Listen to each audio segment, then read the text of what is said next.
5 nouveaux ambassadeurs accrédités en Côte d'Ivoire ont présenté aujourd'hui leur lettre de créance au président de la République.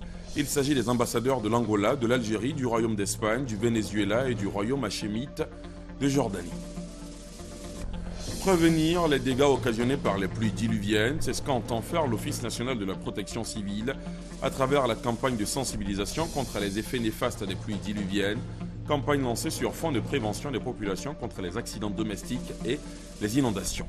De l'actualité sanitaire, la reprise effective du service dans les hôpitaux, reprise qui fait suite à la suspension du mot d'ordre de grève de la coordination des syndicats des personnels soignants de santé. Le constat a été fait par l'une de nos équipes à suivre dans ce journal. Et puis à l'étranger, la Havane le réclamait comme préalable à une éventuelle réouverture d'ambassade. Hier mardi, le président américain Barack Obama a annoncé avoir accepté de retirer Cuba de la liste noire des États soutenant le terrorisme. Voilà pour les titres. Bonsoir à tous et bienvenue dans la grande édition.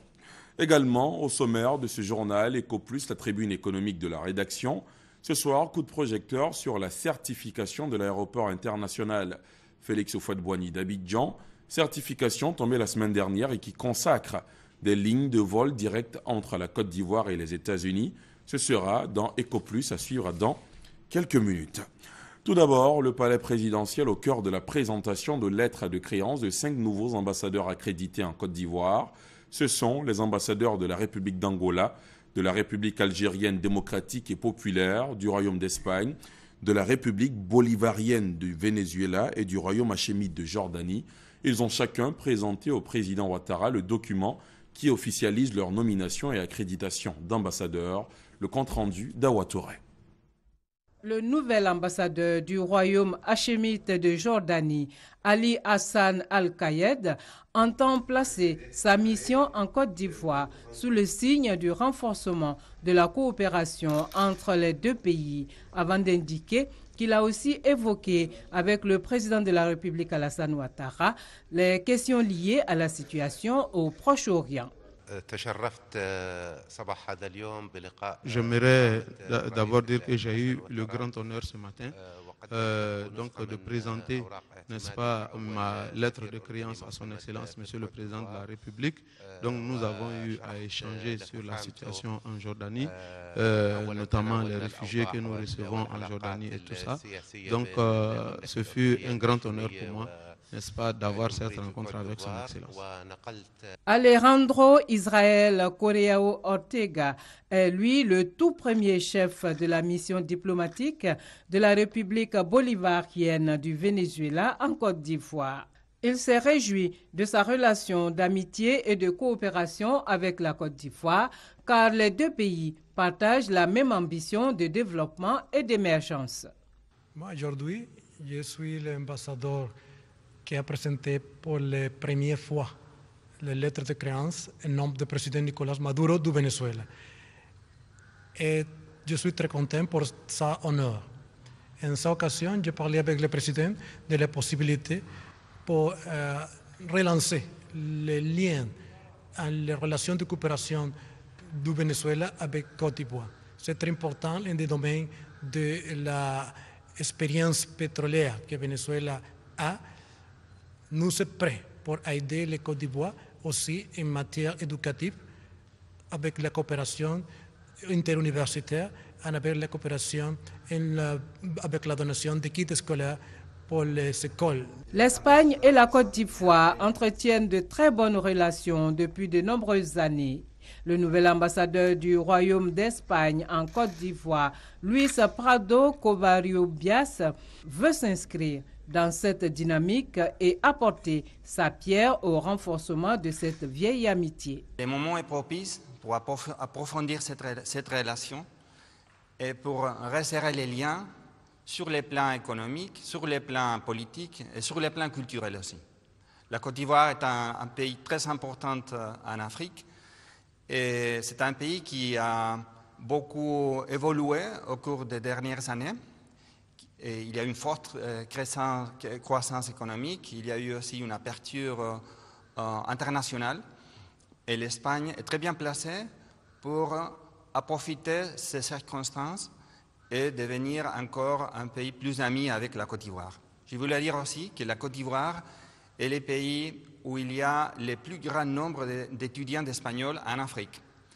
Ça veut dire que la langue et la culture espagnole et des pays qui s'expriment en espagnol est connue en Côte d'Ivoire et c'est la base d'une bonne amitié entre nos deux peuples.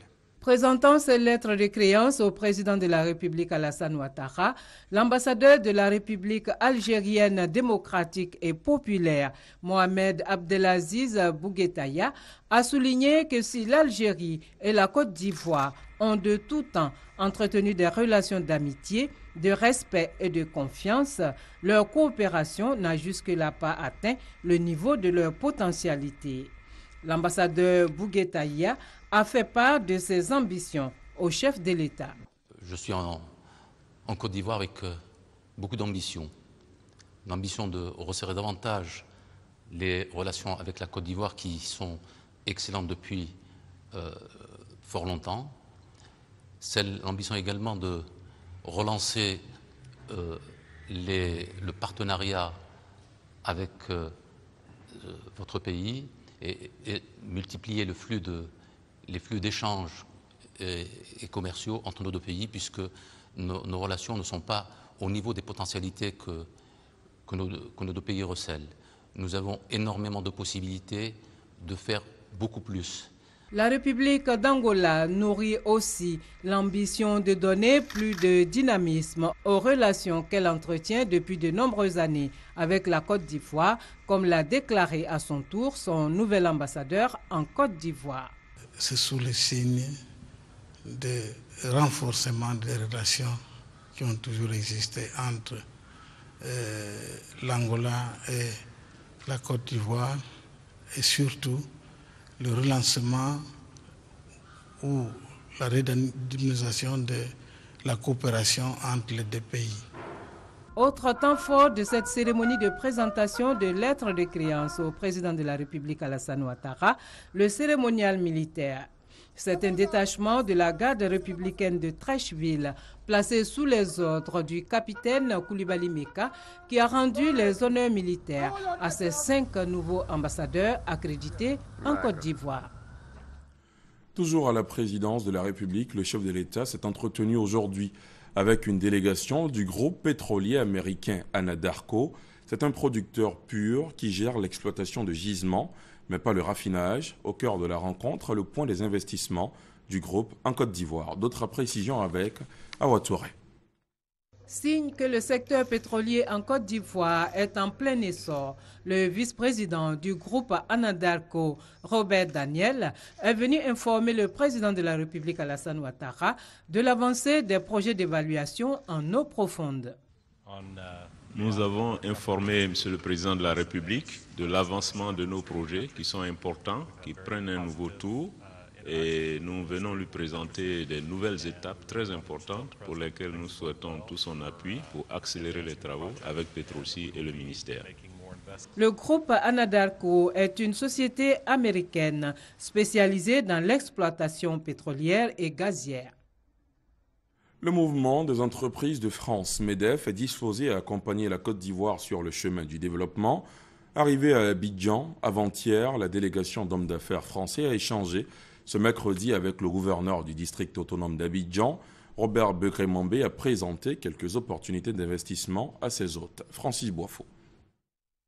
Ils sont 47 chefs d'entreprise françaises à avoir fait le déplacement à l'hôtel du district d'Abidjan. La délégation du mouvement des entreprises de France, MEDEF International, a été instruite sur les potentialités de la Côte d'Ivoire et particulièrement du district d'Abidjan en termes d'investissement. Abidjan regorge près de 70% des activités économiques et industrielles de la Côte d'Ivoire, surtout dans les domaines secondaires et tertiaires. Abidjan est un hub pour les entreprises françaises. Vous vous installez ici, vous rayonnez au Burkina, au Mali, au Niger, en Guinée, au Sénégal. Le gouverneur a particulièrement insisté sur les grands projets d'infrastructures de transport, d'aménagement urbain et de projets dans le domaine de l'éducation et de la santé. Le district d'Abidjan a, selon lui, l'ambition d'être le hub économique de la sous-région. Il a besoin, à ce titre, de l'appui des investisseurs français. Message bien perçu par la délégation du MEDEF qui se réjouit des signaux positifs qu'Abidjan donne à l'étranger. Il y a beaucoup de pistes qui ont été évoquées.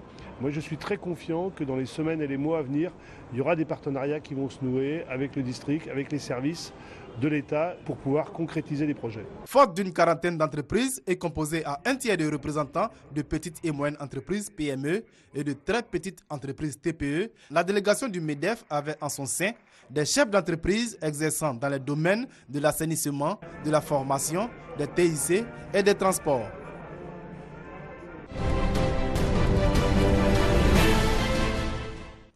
C'est l'heure d'EcoPlus, la tribune économique de la rédaction. Ce soir, on s'intéresse à la certification de l'aéroport international Félix Houphouët-Boigny d'Abidjan. Certification tombée la semaine dernière et qui consacre des lignes de vol direct entre la Côte d'Ivoire et les États-Unis. Les vols directs devraient démarrer bientôt. Une victoire pour le gouvernement ivoirien. Aussi, le résultat d'une série d'actions et de réformes dans le secteur. Comment on en est arrivé à cette certification?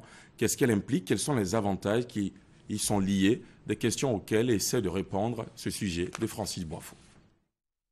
Enfin, la certification américaine de l'aéroport Félix Houphouët-Boigny d'Abidjan, 15 ans après le lancement du processus. C'est le résultat d'un audit mené en mars dernier par l'administration américaine chargée de la sûreté. C'est aussi le fruit de nombreux investissements pour la mise en conformité de l'aéroport. Premier bénéficiaire de cette certification, encore appelée agrément TSA, par les spécialistes de l'aviation civile, les usagers. Ça nous évite les escales parce que là, si tu dois aller en New York, tu dois mieux passer par Paris ou bien passer par l'Italie. Là, c'est un gain pour nous, pour tout le monde. Souvent, quand tu fais l'escale, tu perds tes bagages. Bon, quand il y a un vol direct, on sait que c'est sûr que vraiment le voyage n'est pas beaucoup fatigant, quoi.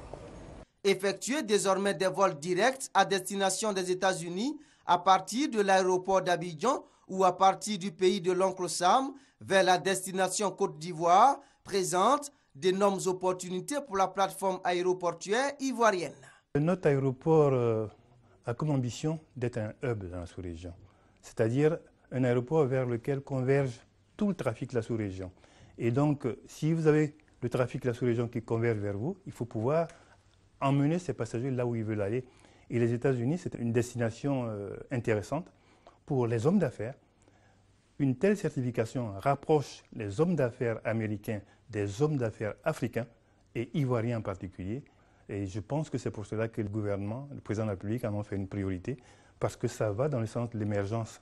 L'obtention de la certification américaine va également booster l'économie ivoirienne. Ça va ouvrir un nouveau marché. De nouvelles compagnies vont pouvoir venir, vont pouvoir ramener du trafic et augmenter à la fois le tourisme, augmenter les échanges. Il peut y avoir également des vols cargo. Donc ce n'est pas limité juste aux personnes, mais également aux marchandises. Donc ça permet une ouverture sur le monde un petit peu différente de celle qui était jusqu'à présent la situation à Abidjan. La Côte d'Ivoire s'est dotée d'un instrument national qui est Air Côte d'Ivoire.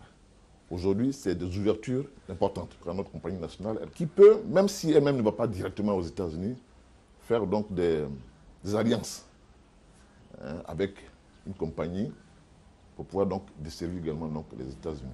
Déjà, les autorités de l'aéroport Félix Houphouët-Boigny multiplient les actions dans la perspective d'un vol inaugural.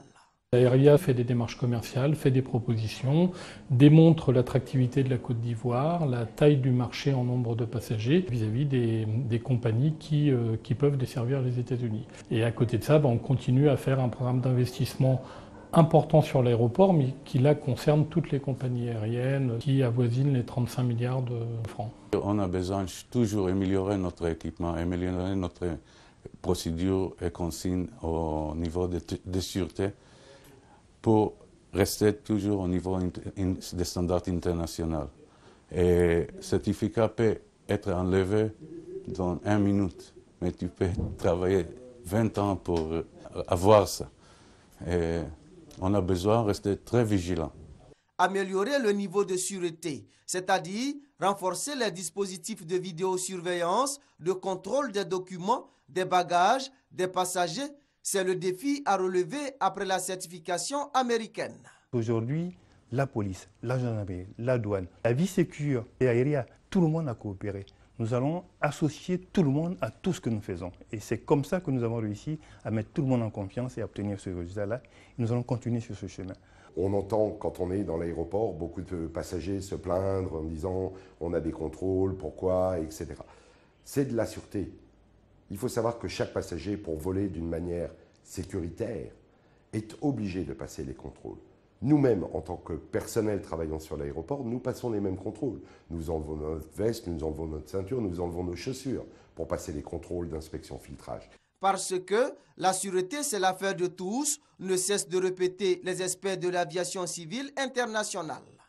Et la Côte d'Ivoire, qui veut faire de son aéroport un hub au niveau de la sous-région, doit redoubler d'efforts et de vigilance pour maintenir cette certification américaine en vue de mieux concurrencer les aéroports du Ghana, du Sénégal et du Nigeria, certifiés il y a des années. Sur le sujet, la Côte d'Ivoire a fait un bond en avant. Son aéroport a enregistré en 2014 1 500 000 voyageurs. Voilà, c'était EcoPlus proposé par le service économie de la rédaction. Demain, le chef de l'État va inaugurer l'hôpital Saint-Jean-Baptiste de Tia-Salé. Cet hôpital aura 2 pôles d'activité, à savoir les interventions médico-chirurgicales et le pôle mère-enfant, en partenariat avec le centre de secours de Nzianoa. Cet hôpital confessionnel catholique va accueillir tous les accidentés de l'autoroute du Nord et de l'axe Ndoussi-Gagnoa. Cette structure sanitaire est le produit du C2D, le contrat de désendettement et de développement. Mamadou Kouassi. Bonne nouvelle pour les usagers de l'autoroute du Nord. En plus du centre de secours d'urgence de Nzianoa, ils auront au carrefour de Tia-Salé un hôpital de référence dans la prise en charge des accidentés de la route. L'hôpital Saint-Jean-Baptiste, situé dans la sous-préfecture de Ndoussi, a 2 pôles d'activité, à savoir les urgences médico-chirurgicales et le pôle mère-enfant. L'hôpital est une réalisation de la Société de culture bananière, SCB, une filiale du fonds de dotation de la compagnie fruitière de Marseille.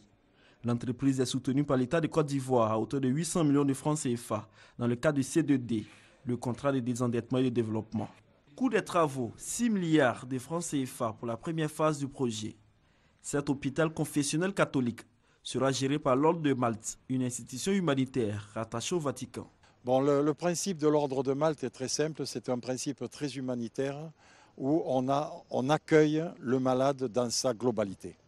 Toute la notion administrative, financière vient après la prise en charge de l'urgence vitale.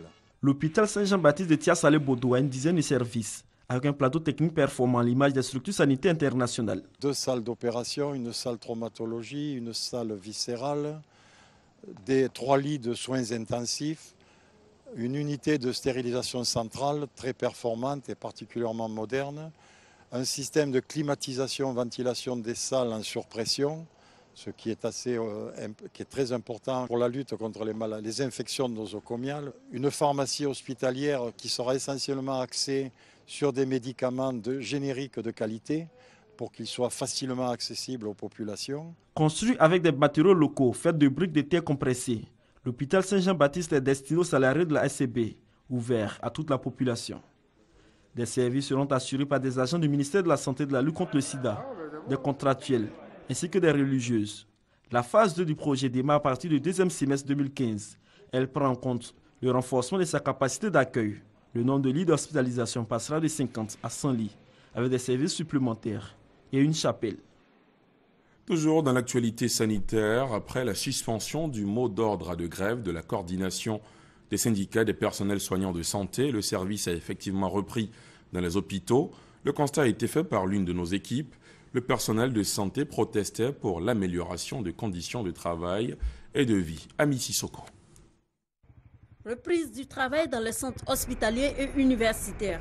Au CHU de Cocody, le docteur Louis Vedi, gynécologue obstétricien, a reçu plusieurs patients. Depuis hier d'ailleurs, la reprise elle est effective. Les patients sont là, on les a toutes vues. 2 sont déjà au bloc opératoire. Celles qui sont là sont en attente d'accoucher, on va dire. Et puis d'autres sont hospitalisés. On a reçu environ une 30aine de patientes. Selon le directeur médical et scientifique du CHU de Cocody, le travail se déroule plutôt bien. Très tôt le matin, nous avons réuni les chefs de service et nous avons pris nos dispositions pour que les malades hospitalisés puissent être pris en charge. Donc les activités ont repris normalement. Tous les services fonctionnent sauf les services qui sont normalement fermés, c'est-à-dire soit pour des travaux, par exemple. Par exemple, les urgences sont fermées pour des travaux, donc les urgences ne fonctionnent pas, mais sinon tous les services fonctionnent. Pour rappel, les personnels de santé avaient lancé un mot d'ordre de grève de 72 heures le lundi 13 avril pour le déblocage de leur salaire et l'amélioration de leurs conditions de travail. Ce même lundi, ce mot d'ordre a été suspendu. Le Premier ministre Daniel Kablan-Djenkan ayant promis de les recevoir le 16 mai pour une meilleure analyse de leurs revendications. La semaine dernière, la population de Grabo et environ ont reçu la visite de la chefferie santé des forces terrestres.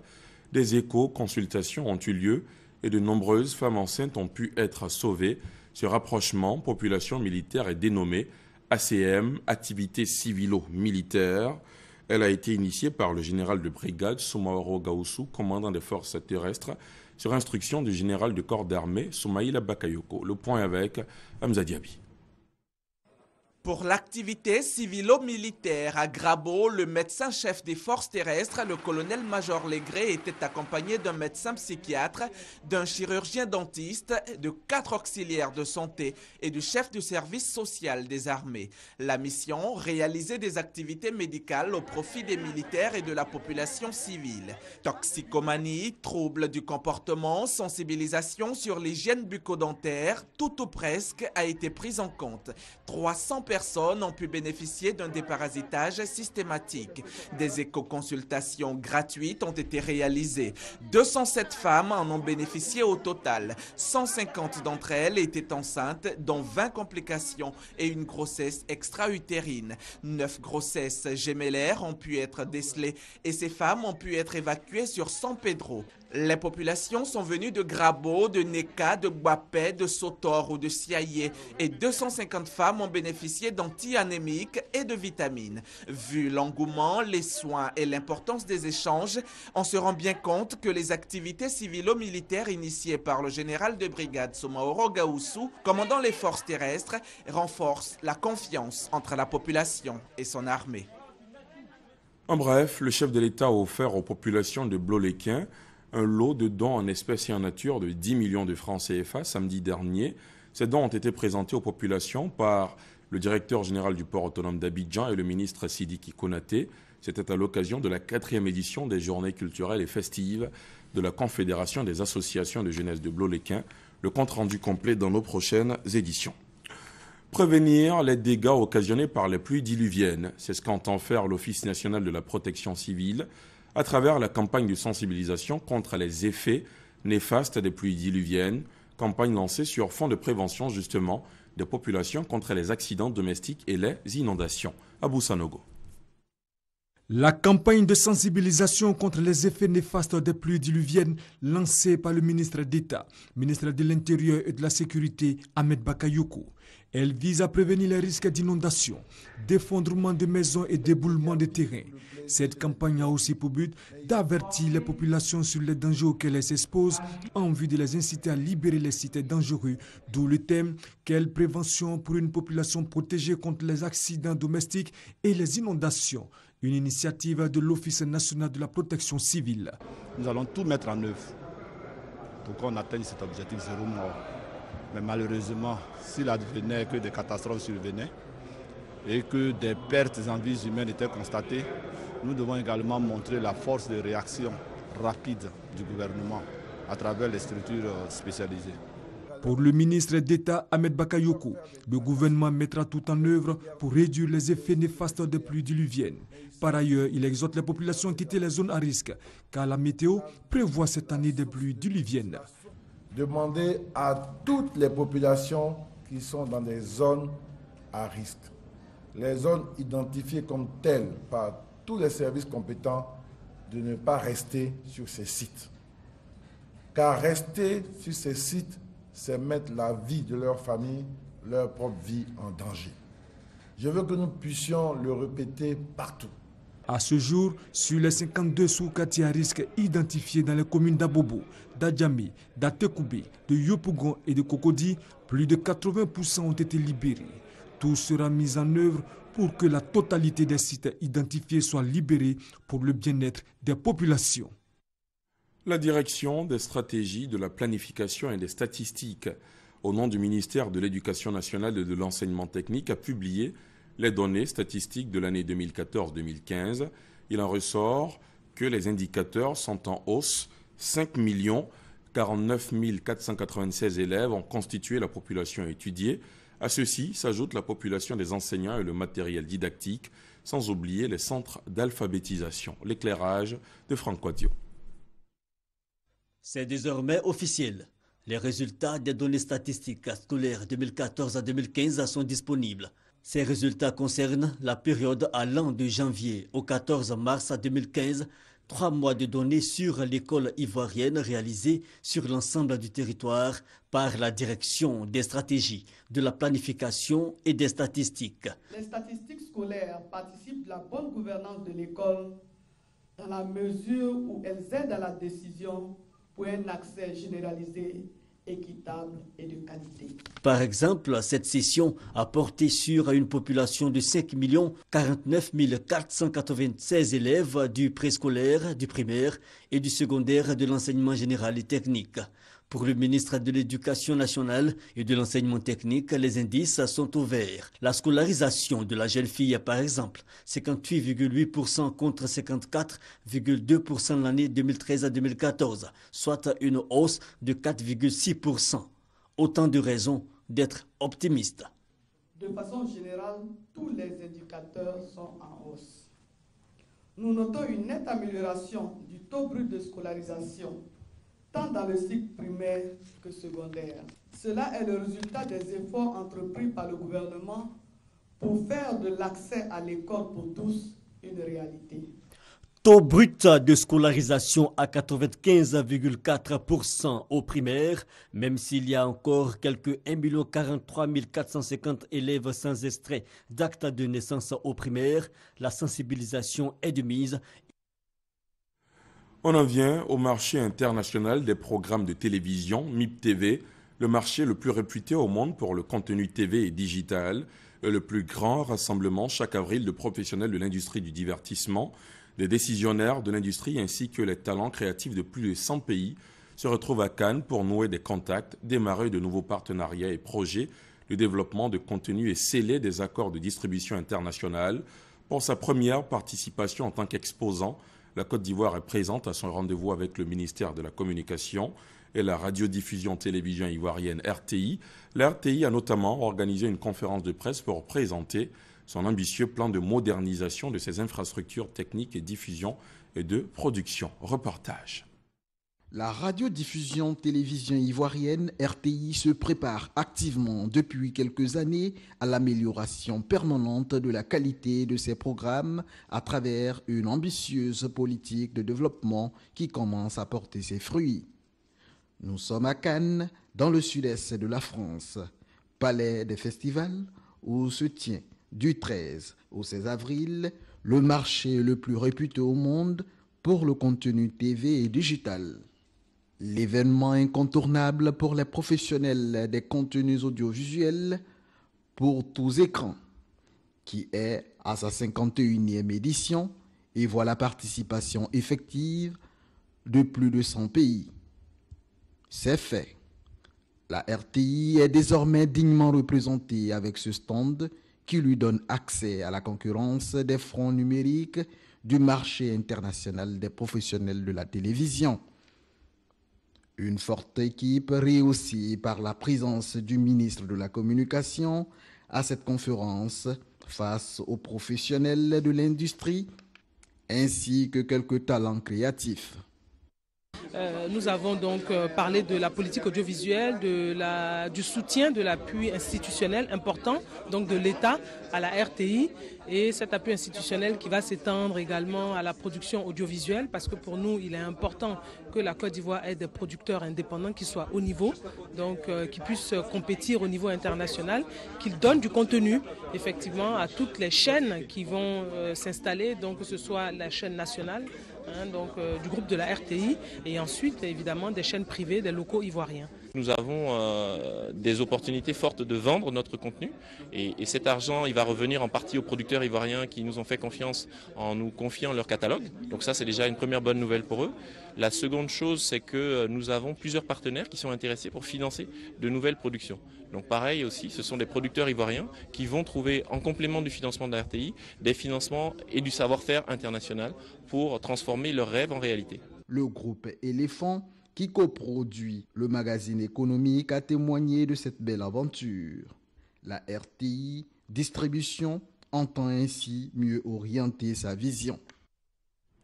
Cette présentation des potentialités de la radiodiffusion télévision ivoirienne au MIP TV a attiré positivement l'attention de quelques participants. Voici quelques réactions. Donc je crois qu'en termes de symbole, la présence physique d'un stand aussi important, aussi visible, c'est important et c'est, je dirais, un message qui passe dans l'esprit des professionnels de l'audiovisuel qui sont ici. La Côte d'Ivoire est présente et sur le tapis de jeu international de l'audiovisuel. Donc ça, je crois que c'est déjà un élément très fort. Et ensuite, quand on rentre un peu plus dans le détail et qu'on va discuter avec Sandra Koulibaly ou avec son équipe et qu'on voit la qualité du catalogue, aujourd'hui, il y a à peu près 650-700 heures de programme qui sont disponibles sur le catalogue de la RTI. On voit que c'est non seulement un stand, c'est un bel écrin, mais il y a aussi des choses très fortes et très intéressantes qui sont disponibles.